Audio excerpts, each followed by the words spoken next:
पिछले video lecture में हम लोग डिप्रेशन इन फ्रीजिंग पॉइंट पर काम कर रहे थे और डिप्रेशन इन फ्रीजिंग पॉइंट से आगे हम लोग आज का क्लास देखेंगे। डिप्रेशन इन फ्रीजिंग पॉइंट में जो rules of depression in freezing point था वो आपको बता दिया गया था। अच्छा, एक बात और, कभी कभी डेल्टा टी एफ और डेल्टा टी बी ये दो ऐसा सिंबल है जो बराबर जो है सो कभी ये कभी वो लिखा जाता है।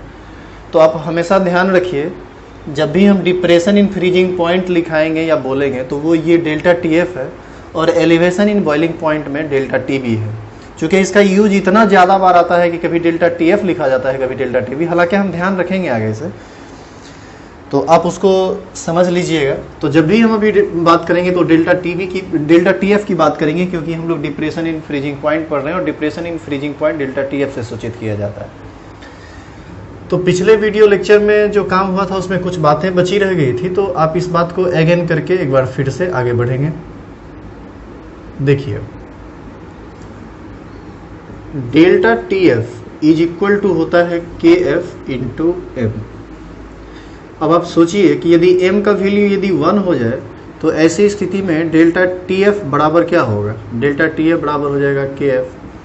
तो यहाँ से एक बात पता चल रहा है कि डेल्टा टी एफ और के एफ दोनों एक ही चीज़ है, यानी दोनों आपस में बराबर है। लेकिन ये बराबर कब है? ये बराबर तब है जब मोलालिटी का वैल्यू कितना हो जाए? 1।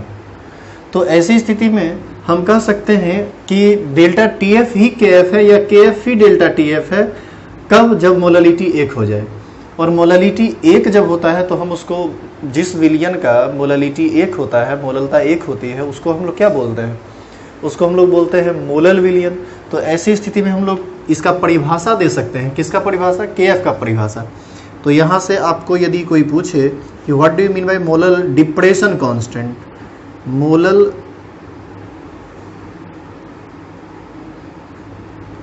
अवनमन स्थिरांक के एफ, इसकी परिभाषा आप क्या देंगे? तो ये होगा मोलल विलयन के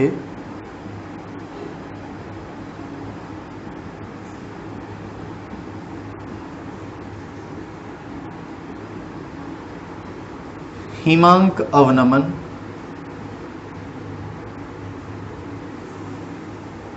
को मोलल अवनमन स्थिरांक कहा जाता है। इस तरह से हम लोग इसको डिफाइन कर सकते हैं। अब आगे भी इसका बात कुछ और देखिए, इसमें और भी बहुत सारी बातें हैं। अब हम आपको इसका एक ग्राफिकल कंसेप्ट देते हैं जो थोड़ा भारी है, लेकिन आप समझ सकते हैं उतना भी भारी नहीं है। हम लोग पिछले क्लास में एक इक्वेशन देखे थे, आप एक बार फिर से इसको अगेन करके लिखेंगे। अगेन आप याद कीजिए ये equation, T not F minus T F is equal to K F into A into 1000 by B into M हुआ करता था। यदि इस इक्वेशन को हम चाहें तो ऐसे लिख सकते हैं, देखो टी नॉट एफ एक कांस्टेंट टर्म है, इसको उस पार लेके चले जाइए तो यहाँ बच जाएगा minus T F is equal to K F into A into 1000 by B into M. हालांकि ये इस तरह का काम हम पिछले क्लास में भी किए थे, लेकिन वहाँ पर एक दूसरा काम था, यहाँ पर एक तीसरा काम है। तो इसको आपको एक बार फिर से लिखना पड़ेगा। यहाँ लिखना पड़ेगा minus T not F, minus sign को इधर लीजिए तो ये होगा T F is equal to minus K F into A into 1000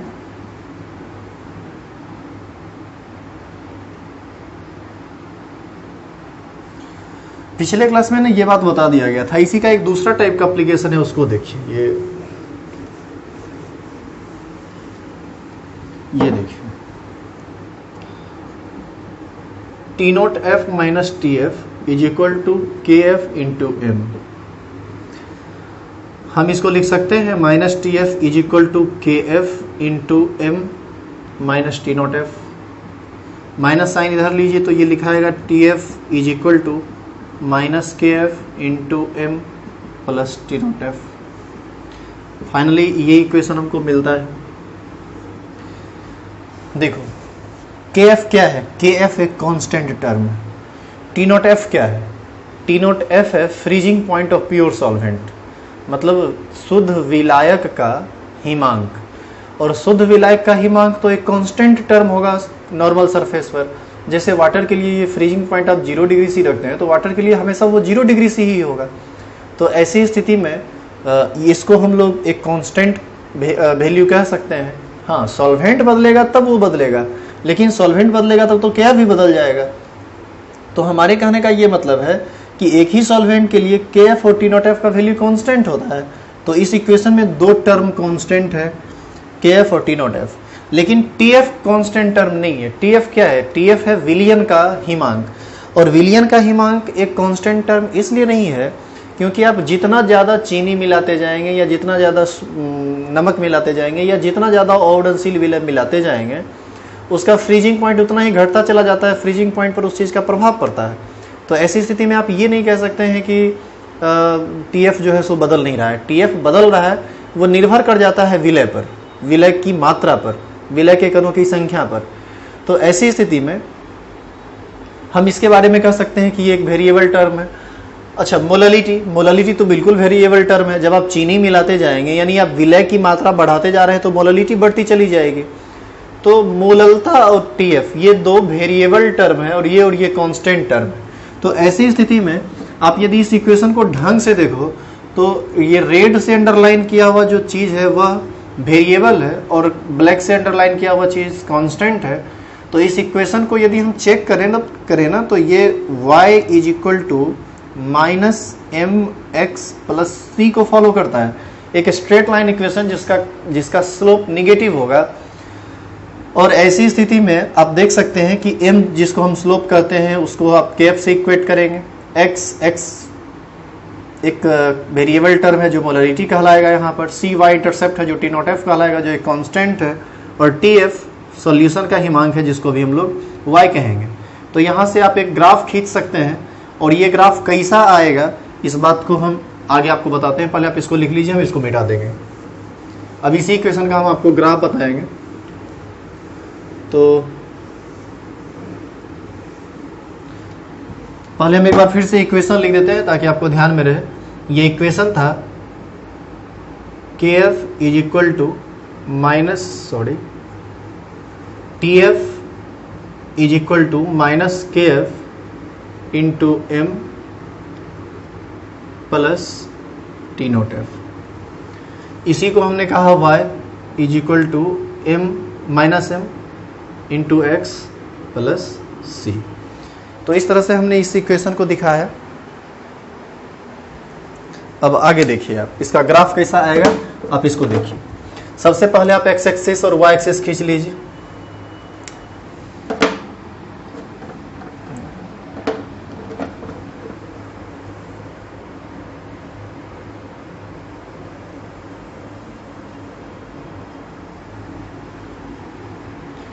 ये एक्स एक्सिस है, ये वाई एक्सिस है। एक्स एक्सिस पर किसको हम रखें, y बराबर mx प्लस सी। एक्स से मोलालिटी को इक्वेट किए तो एक्स एक्सिस पर हमको रखना पड़ेगा मोलालिटी। तो हम यहाँ क्या किए कि मोलालिटी रख the small m। y axis पर y एक्सिस पर TF है। TF क्या है, हिमांक, यानी हम लोग फ्रीजिंग पॉइंट को इस एक्सिस पर रख रहे हैं।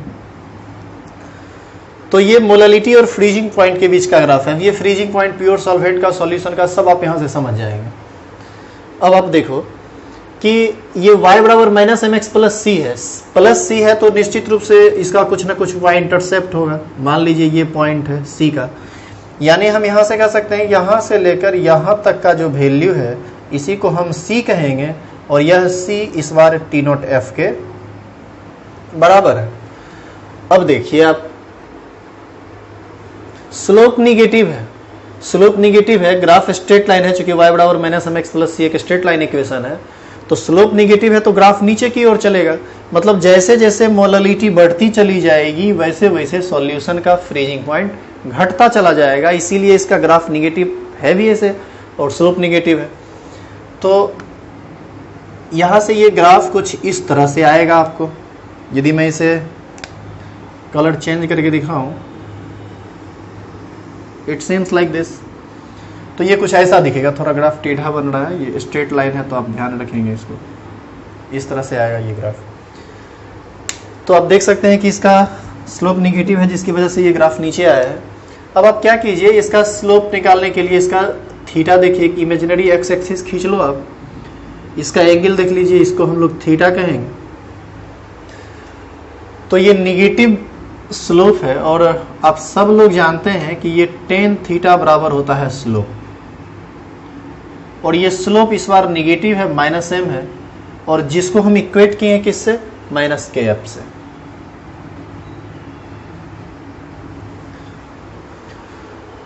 तो आप एक चीज देखिए, मोलरिटी इस पॉइंट पर जीरो है, तो मोलरिटी जब जीरो है, जीरो मोलरिटी का मतलब प्योर सॉल्वेंट है वो, तो उसका फ्रीजिंग पॉइंट मैक्सिमम है। जैसे ही कुछ चीनी मिलाएंगे उसका फ्रीजिंग पॉइंट घटेगा और घटेगा और घटेगा और घटेगा, यानी यदि सॉल्वेंट का फ्रीजिंग पॉइंट जीरो है तो मोलरिटी बढ़ने के बाद वो निगेटिव की तरफ भागना शुरू कर देगा, इस तरह से। तो ऐसी स्थिति में हम इस ग्राफ से एक बार में सारे कंसेप्ट को समझ सकते हैं कि वो कैसे बढ़ रहा है, कैसे घट रहा है, उसका थीटा वैल्यू क्या है, उसका एंगल क्या होगा नहीं होगा, वो तो के एफ पर डिपेंड करता है। तो इस तरह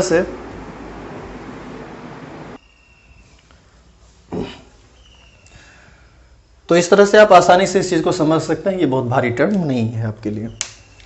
चलिए, तो ये टॉपिक समाप्त हुआ। अब ये मतलब ये ग्राफ समाप्त हुआ, आप इसको आप देख लीजिएगा एक बार। अब हम आपको इससे आगे की कुछ इंपॉर्टेंट बातें बताते हैं। अब हम आपको बताएंगे वैल्यू ऑफ के एफ फॉर वाटर। देखो, अलग अलग सॉल्वेंट के लिए ना के एफ का मान अलग अलग होता है।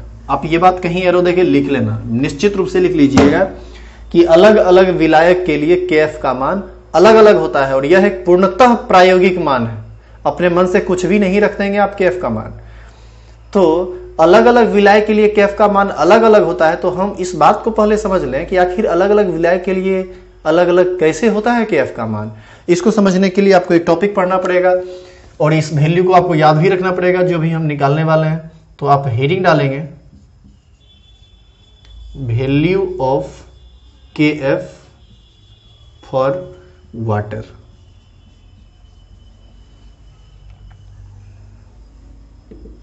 वैल्यू ऑफ के एफ फॉर वाटर। अब देखिए, के एफ का मान हम कैसे निकालें। आप याद कीजिए, पिछले वीडियो लेक्चर में जब आप एलिवेशन इन बॉइलिंग पॉइंट पढ़ रहे थे तो कुछ ऐसा ही एक टॉपिक आपको मिला था, वैल्यू ऑफ के बी फॉर वाटर। तो वहां पर हम लोग वाटर का के बी निकाले थे। अभी हम लोग क्या करने वाले हैं, वाटर का के एफ निकालने वाले हैं। हम हर बार वाटर पर ही क्यों काम करते हैं, क्योंकि आपका जो सिलेबस है ना उसमें सॉल्वेंट अधिकतर वाटर ही रहता है, इसीलिए हम लोग इस पर काम कर रहे हैं। तो अब देखिए कि इसका वैल्यू कैसे निकलेगा। जैसे केबी का वैल्यू निकला था एग्जैक्ट उसी प्रकार इसका भी वैल्यू निकलेगा। देखिए कैसे, देखो आप एक बर्तन लीजिए, लैब में जाइए, आप एक बर्तन लीजिए और बर्तन लेने के बाद आपको क्या क्या करना है उसको सुनिए। आप 1 kg वाटर ले लो, एकदम बिल्कुल तौल के 1000 ग्राम। अच्छा, वाटर का फ्रीजिंग पॉइंट कितना होता है, freezing point of pure water, ये कितना होता है, ये होता है ना बाबू 0 डिग्री सी। आप याद रखिए, एक बात और ध्यान में रखिएगा, freezing point of water, freezing point of pure water 0 degree C होता है। क्वेश्चन में क्या करता है, कभी कभी ये देता है और कभी कभी नहीं भी देता है।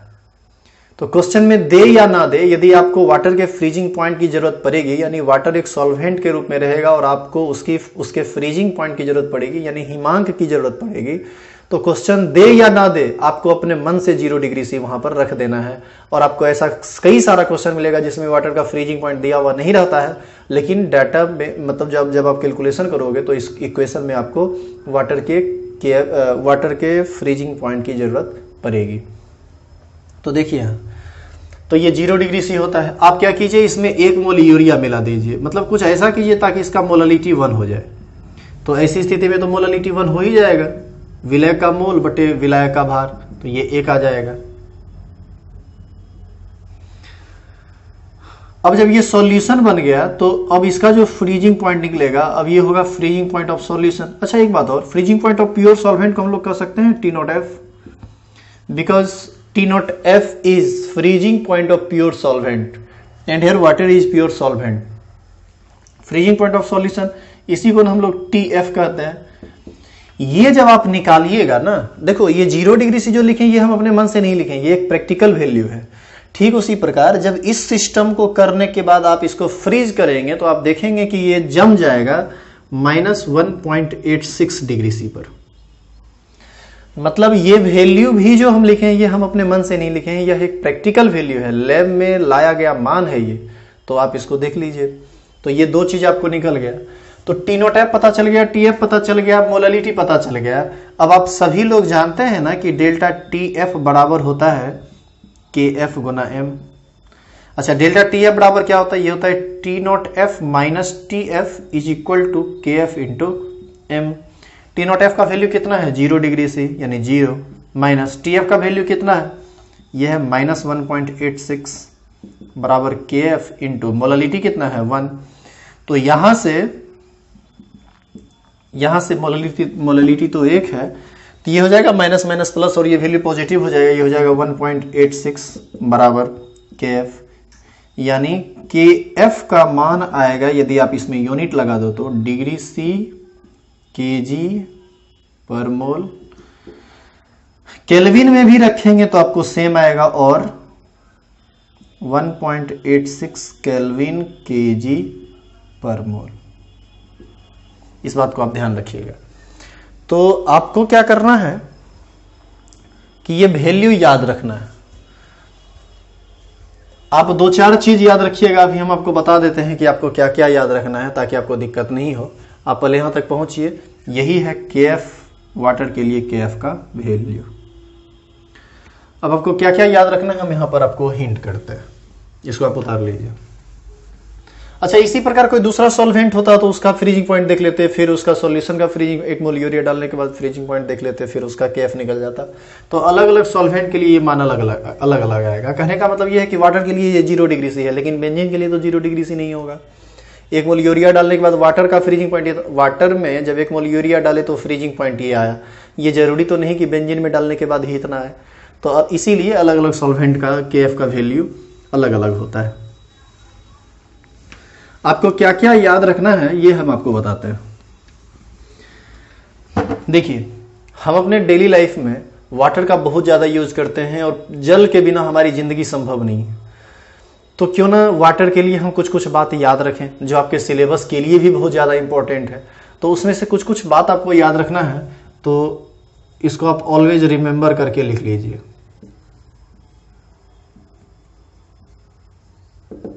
सदा याद रखें। क्या क्या याद रखना है? याद रखना है बॉइलिंग पॉइंट ऑफ वाटर,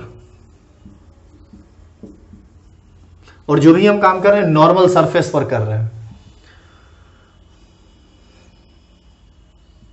ये होता है 100 डिग्री सेल्सियस और 373 kelvin.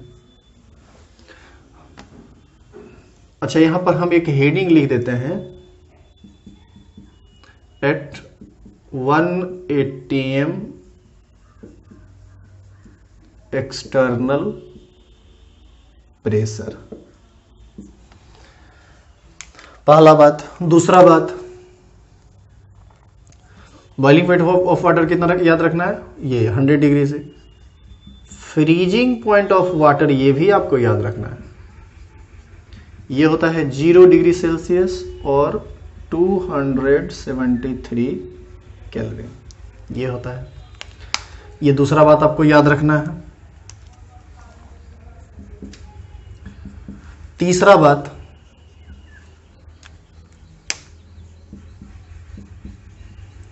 Value of KB for water, ये आपको हमेशा याद रखना है। ये होता है 0.52 केल्विन केजी पर मोल। और चौथा बात याद रखना है, फ्रीजिंग पॉइंट से रिलेटेड हम रेड से लिख रहे हैं और बॉइलिंग पॉइंट से रिलेटेड हम ब्लैक से लिख रहे हैं। वैल्यू ऑफ के एफ फॉर वाटर। ये कितना होता है इनू? ये होता है, अभी तुरंत बताए हैं, 1.86 केल्विन केजी पर मोल। ध्यान रहे केवी का यूनिट और केएफ का यूनिट समान होता है, एक जैसा होता है। यूनिट की हम बात कर रहे हैं, वैल्यू की नहीं। अच्छा, डेंसिटी कितना होता है? डेंसिटी ऑफ वाटर, जनरली इसको हम लोग 1 ग्राम पर सीसी लेते हैं। ये एग्जैक्ट 4 डिग्री सी पर ऐसा होता है।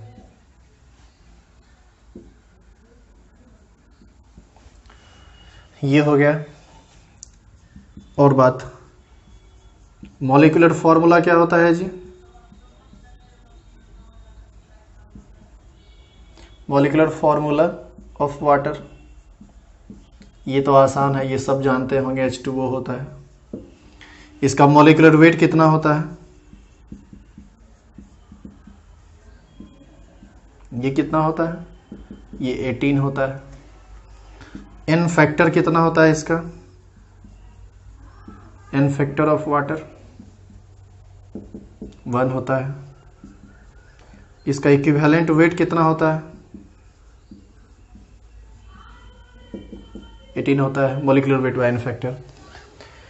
तो ये सब जो कुछ वैल्यू आपको लिखा गया है ना, ये आपको हमेशा याद रखना है। ये याद रखेंगे तो काम आसानी से होगा, कोई परेशानी नहीं होगी। और दूसरा, ये सब वैल्यू सुन लीजिए ध्यान से, न्यूमेरिकल में इस सब वैल्यू क्वेश्चन दे चाहे ना दे, यदि जरूरत है तो आप अपने मन से वहां पर पुट कर देंगे। आप ये जो सोचेंगे ना कि क्वेश्चन दिया ही नहीं है तो हम यूज कैसे करें, तो फिर आपसे क्वेश्चन बनेगा नहीं। इसलिए क्योंकि क्वेश्चन ये समझता है, क्वेश्चन लिखने वाले लोग जो क्वेश्चन लिख रहे हैं वो ये जानते हैं कि यदि आप 12th स्टैंडर्ड के स्टूडेंट हैं तो आपको ये सब बात पता है। वो ऐसा समझते हैं, और ऐसा इसलिए समझते हैं क्योंकि आपको समझना चाहिए। जैसे तैसे काम कीजिएगा तब तो दिक्कत है, तब तो आप कर नहीं पाएंगे। अभी एक से एक गाना आते रहता है, सबका आपको आप जो है लिरिक्स जो है सो लाइन बाय लाइन याद कर लेते हैं, गुनगुनाते रहते हैं। अब वाटर का इतना ज़्यादा यूज है फिर भी आपको याद नहीं होगा ये सब चीज़ें, तो फिर बड़ी परेशानी होने वाली बात है। इसीलिए उसी गाना की तरह इसको भी एकदम रट लीजिएगा।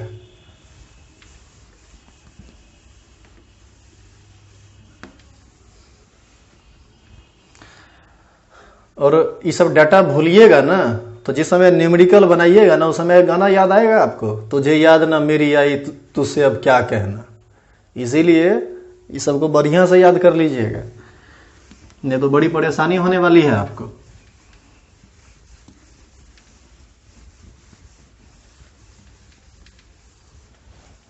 दिल रोया कि अख भर आई किसी से अब क्या कहना, उस समय वही हाल होगा आपका। देखिए आगे, अब हम आपको बताते हैं वैल्यू ऑफ किसी भी सॉल्वेंट के केएफ निकालने का डायरेक्ट फॉर्मूला हम आपको एक बताते हैं। एनसीईआरटी में भी इसका चर्चा है, नोट करके आप इसको लिख लीजिएगा। बिल्कुल उसी तरह से जैसे बॉइलिंग पॉइंट में आप पढ़े थे, केएफ बराबर होता है RT स्क्वायर बाई 1000 LF। आप याद कीजिए वहां पर हम LV लिखे थे, तो आपको यहां पर यह ध्यान रखना है कि ये सब क्या है। देखो T जो है ना, ये है freezing point of pure solvent, मतलब शुद्ध विलायक का हिमांक। हिंदी में यदि आप लिखना चाहें तो आप लिख लीजिएगा। LF क्या है? LF इसको हम लोग बोलते हैं heat of fusion, heat of fusion पर ग्राम। अब जरा सोचें कि हीट ऑफ फ्यूजन क्या होता है। फ्यूजन का मतलब होता है द्रवन, द्रवन का मतलब होता है गलना, और हीट ऑफ फ्यूजन पर ग्राम का मतलब ये हुआ, जैसे मान लीजिए 1 ग्राम बर्फ आप लेते हैं, तो बर्फ क्या है? सॉलिड है ना, ठोस अवस्था है ना वो। तो उसको यदि हमको द्रव बनाना है तो द्रव बनाने के लिए कितनी उष्मा की जरूरत है, क्योंकि ठोस जब द्रव में कन्वर्ट करेगा तो उसको उष्मा की जरूरत पड़ेगी। उसी को हम लोग कहते हैं हीट ऑफ फ्यूजन। यानी 1 ग्राम किसी ठोस पदार्थ को द्रव में बदलने के लिए जितनी उष्मा की जरूरत होती है उसी को हम लोग हीट ऑफ फ्यूजन पर ग्राम कहते हैं। तो ये हीट ऑफ फ्यूजन पर ग्राम है। इसका यूनिट जनरली आपको रहेगा या तो कैलोरी पर ग्राम में या फिर ये रहेगा आपको जूल पर ग्राम में। तो LF आप समझ ही रहे हैं। R क्या है? R का वैल्यू तो आपको पिछले क्लास में बताया गया है। कैलोरी में ये 2 कैलोरी पर मोल पर केल्विन होता है, या जूल में ये 8.31 जूल पर मोल पर केल्विन होता है। तो एक ये फॉर्मूला, और ये फिजिक्स में यूज होता है। इसी को जब आप केमिस्ट्री में चेंज करते हैं तो केमिस्ट्री में ये पर ग्राम कन्वर्ट कर जाता है पर मोल में, और ग्राम को मोल में बदलने के लिए इसको मॉलिक्यूलर वेट से डिवाइड करना पड़ेगा। तो यहां मॉलिक्यूलर वेट से डिवाइड करोगे ना तो ऊपर जाके ये गुना में बदल जाता है। तो केमिस्ट्री में ये फॉर्मूला होता है mRT²/1000। LF के बदले हम लोग उसी को लिखते हैं डेल्टा H फ्यूजन, इस तरह से। तो ये अब फॉर्मूला हो गया किसका? In chemistry. चेंज क्या क्या हो जाएगा? ये ठीक है, वही सेम चीज रहेगा। अच्छा, ये केल्विन यूनिट में रहेगा, पीछे भी और अभी भी इन केल्विन यूनिट। इसको आप जरूर लिख लीजिएगा, पीछे छूट गया। यहां पर डेल्टा HF क्या है? डेल्टा H फ्यूज क्या है? यह है हीट ऑफ फ्यूजन और इंथैल्पी ऑफ फ्यूजन पर ग्राम नहीं, अब यह है पर मोल। और जब यहां पर मोल है तो यहां भी पर मोल हो जाएगा, यहां भी पर मोल हो जाएगा, और ये बातें बिल्कुल उसी प्रकार है। तो इस पर भी आपसे क्वेश्चन बनेगा। तो अब आपका काम है कि जो न्यूमेरिकल आपको दिया गया था, न्यूमेरिकल का फोटो हम डाल चुके हैं Sharda chemistry classes Facebook page पर। तो आप यदि अभी तक वहां से देखे नहीं है तो आप जरूर देख लीजिए। और फ्रीजिंग पॉइंट का सारा क्वेश्चन आपको बनाना है। एक क्वेश्चन अभी हम बता देते हैं कैसे बनाना है, फिर अगला 1-2 क्वेश्चन होगा उसको आप बना लीजिएगा, फिर आगे का टॉपिक स्टार्ट हम लोग करेंगे। अब ऑस्मोटिक प्रेशर स्टार्ट होगा। तो अभी एक क्वेश्चन देखिए, हम क्वेश्चन लिखते हैं, तब तक के लिए वीडियो को रोक रहे हैं। देखिए बोर्ड पर एक क्वेश्चन दिया हुआ है। क्वेश्चन है कि उस विलयन का हिमांक क्या होगा जहां 500 ग्राम जल में 6.84 ग्राम चीनी घुला हुआ है। जल के लिए कैफ का मान इतना है। पिछले क्लास में ने 2-4 दिन पहले हम ना एक वीडियो लेक्चर 10 मिनट या 12 मिनट का था, उसको अपलोड किए थे कि चुटकियों में न्यूमेरिकल कैसे बने। आप उसको देखे होंगे तो उसका एक बड़ा बढ़िया थ्योरी आपको दिया गया था, शायद आपको याद हो। चूंकि ये गाना का बोल है तो आप भूल भी कैसे सकते हैं, याद तो जरूर ही होगा। क्या था जरा सोचिए। उम्मीद करते हैं आप सोच लिए होंगे। याद आया या हम बता दें? याद है चांद सी महबूबा हो मेरी? बढ़िया से याद आ गया होगा। तो बिल्कुल वही, वो चांद सी महबूबा नहीं है, वो केमिस्ट्री का थ्योरी है। और वो थ्योरी यदि आप जान रहे हैं तो न्यूमेरिकल बनेगा, और यदि थ्योरी नहीं आ रहा है तो किसी हाल में न्यूमेरिकल आपसे नहीं बनेगा। इसीलिए उस थ्योरी को जरूर आपके ध्यान में रखिए, थ्योरी को ध्यान में लाइए। और सबसे पहले क्या है ना कि आप क्वेश्चन पढ़िए। क्वेश्चन पढ़ने के बाद जो भी चीज दिया गया उसको सिंबलाइज कीजिए। सिंबलाइज करने का मतलब है कि क्वेश्चन जब भी बुक लिखेगा, हम लिखेंगे, या कहीं से भी कोई भी सोर्स हो क्वेश्चन का, तो वो एक भाषा देगा आपको।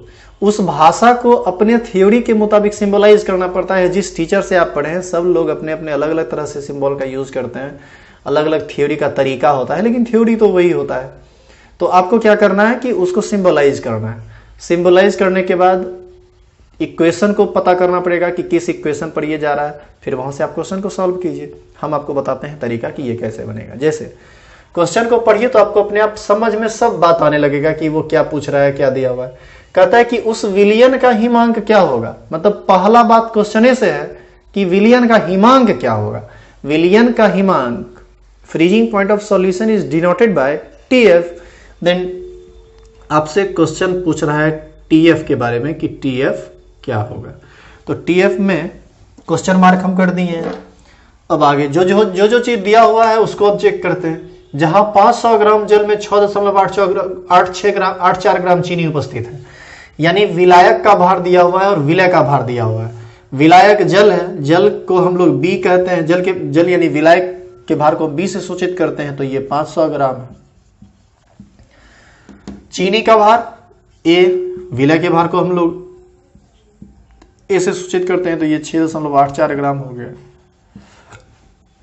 जल के लिए KF का मान, बाबू ये वैल्यू आपको दे ना दे, आपको ये याद ही रखना है चलिए दे दिया तो रखिए इतना। अच्छा, जल के लिए KF दे दिया। जल के लिए फ्रीजिंग पॉइंट, चूंकि सॉल्यूशन में ये सॉल्वेंट है जल, तो इसका फ्रीजिंग पॉइंट का जरूरत आपको पड़ सकता है। तो जल के फ्रीजिंग पॉइंट को हम लोग डिनोट करेंगे T0F से, और ये होगा 0 डिग्री सेल्सियस, क्योंकि जल का तो फ्रीजिंग पॉइंट 0 डिग्री से होता है। एक और चीज है जो दिया हुआ है लेकिन आप उसको शायद अभी तक पकड़ नहीं पा रहे हैं, वो ये है कि कहता है कि 6.84 ग्राम चीनी उपस्थित है। चीनी क्या होता है? C12 H22O11। इसका मॉलिक्यूलर वेट निकालोगे ना तो 342 आएगा। C12 H22O11 ये चीनी का मॉलिक्यूलर फॉर्मूला है शुगर का। इसका मॉलिक्यूलर वेट जोड़ के आप देख लीजिएगा, ये 342 आएगा। तो अब आप सोचिए कि ये किस पर जा रहा है।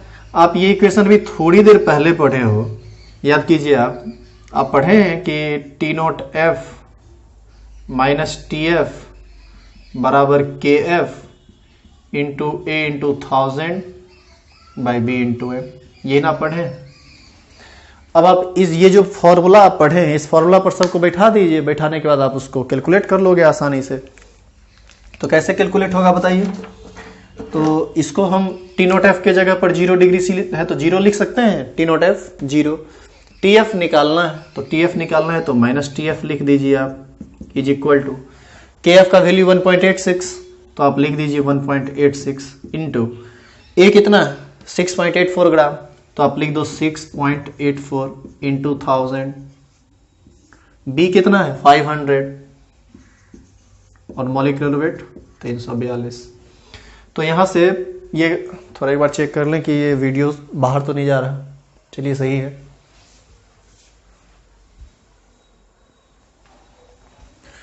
तो यहां से ये 2 बार में कट जाएगा। चलिए यहां से 2 ये डिसिमल को हम हटाएंगे, तो आप इसको अपना कैलकुलेट कर लेना। डिसिमल हटाने के बाद नीचे 100 कर देना, 2 से काट देना, तो आपको जो भी आएगा यहां से TF का वैल्यू निकल जाएगा। और TF जो निकलेगा ना वो यहां पर निगेटिव आएगा। जो भी आएगा वो निगेटिव आएगा। इसलिए निगेटिव आएगा क्योंकि सॉल्वेंट का 0 डिग्री से फ्रीजिंग पॉइंट है। चीनी मिलाने के बाद तो तय है कि उसका फ्रीजिंग पॉइंट डिक्रीज करेगा। तो डिक्रीज करने के बाद उसका आंसर क्या आएगा वो आप खुद से चेक कर लीजिए और कमेंट बॉक्स में डालिए कि आपको इसका आंसर कितना आया है। तो जो क्वेश्चन दिया गया उस क्वेश्चन को आप खुद से बना लेना। आगे का जो भी क्वेश्चन है, अभी यहाँ क्वेश्चन है नहीं मेरे पास अभी, तो हम नहीं बता सकते कि वो क्वेश्चन नंबर क्या है। लेकिन फ्रीजिंग पॉइंट आप देखिएगा ना, टॉपिक वहां पर फ्रीजिंग पॉइंट लिखा हुआ है, उससे रिलेटेड जो भी क्वेश्चन होगा वो 65 के बाद होगा या जो भी होगा उसको आप बना लीजिएगा। बनाने के बाद जो भी दिक्कत होगा उसको हम बता देंगे। नेक्स्ट वीडियो लेक्चर में ऑस्मोटिक प्रेशर स्टार्ट होगा और बहुत जल्दी ही हम लोग एबनॉर्मल कॉलिगेटिव प्रॉपर्टी पर पहुंच जाएंगे। तो इसको बना के आपके आंसर का हम इंतजार करेंगे। आप बना के जरूर इसका आंसर भेजिएगा ताकि हम और अच्छे तरीके से वीडियो को अपलोड कर सकें। एक बात और, हम देख रहे हैं कि पढ़ाते वक्त ना सिंबल का या कुछ गड़बड़ी, हर वीडियो में लगभग कुछ ना कुछ गड़बड़ी हो ही जाती है। गड़बड़ी क्या होती है, वो सिंबल लिखने का TF TB लिखा जाता है। तो ऐसा है ना कि मोबाइल पर जैसे मान लीजिए क्लास में हम लोग पढ़ाते रहते हैं तो कोई सिंबल इधर उधर होता है तो आप लोगों का नजर भी पड़ जाता है कि वहां पर ये हो गया है। बहुत तरह की बातें दिमाग में रहती है और T0B T0F इतना सारा टर्म एक जैसा है ना कि वो कभी कभी कंट्राडिक्शन उस टाइप में होता है और मिस माइंड होने के बाद वो लिखा जाता है। तो आप खुद में सोच लिया कीजिए, क्योंकि जिस तरह से आप पढ़ रहे हैं उस तरह से आपको अपने आप समझ में आ जाएगा कि उस जगह पर प्रॉपर जगह पर क्या होना चाहिए। तो उसमें बोलने की जरूरत नहीं है, उसको आप सुधार लेंगे, वो बाय मिस्टेक हो जाता है। चलिए उम्मीद करते हैं आपको समझ में आ रहा होगा। जो भी दिक्कत हो आप उसको जरूर कमेंट बॉक्स में डालिए। आपके प्रॉब्लम का मुझे काफ़ी इंतजार रहता है ताकि हम भी समझ सकें कि आप कहाँ फंसते हैं, ताकि और अच्छे तरीके से हम काम कर सकें। और आपका कमेंट करना, लाइक करना, शेयर करना मुझे हौसला देता है, इसीलिए आपका ये काम करना ज़रूरी है। चलिए मिलते हैं नेक्स्ट वीडियो में। Thank you.